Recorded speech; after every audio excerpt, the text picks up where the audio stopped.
4 വർഷം preparation time കുറവായിരുന്നു. Duty ആയിട്ടാണെങ്കിലും ഒത്തിരി സ്ട്രഗിൾ ചെയ്തിട്ടുണ്ട്. സമയം ഒട്ടുമില്ലായിരുന്നു. അപ്പം എപ്പോഴും ഞാൻ സമയചുരുക്കത്തിൻ്റെ മാതാവിനോട് പ്രാർത്ഥിക്കുമായിരുന്നു, എനിക്ക് പെട്ടെന്ന് കാര്യങ്ങൾ മനസ്സിലാക്കാനും എല്ലാം സഹായിക്കണേ. സമയചുരുക്കത്തിൻ്റെ മാതാവ്, എനിക്ക് സമയം കുറവാണ്, പക്ഷേ മാതാവ് എന്നെ പഠിപ്പിക്കണേ എന്ന് പറഞ്ഞ് മാതാവിൻ്റെ കാഴ്ചരൂപം മുറുകെ പിടിച്ചാണ് ഓരോ പരീക്ഷയ്ക്കും പ്രിപ്പയർ ചെയ്തുകൊണ്ടിരുന്നത്.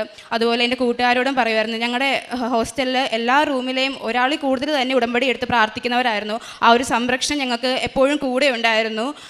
ഒത്തിരി അത്ഭുതങ്ങൾ ഞങ്ങളുടെ ഹോസ്റ്റൽ ജീവിതത്തിൽ ഞങ്ങളെ കണ്ട് ഞങ്ങളുടെ കൂടെയുള്ള ഹിന്ദുസ് ആയാലും ഒത്തിരി പേര് ഉടമ്പടി എടുത്തിട്ടുണ്ട്.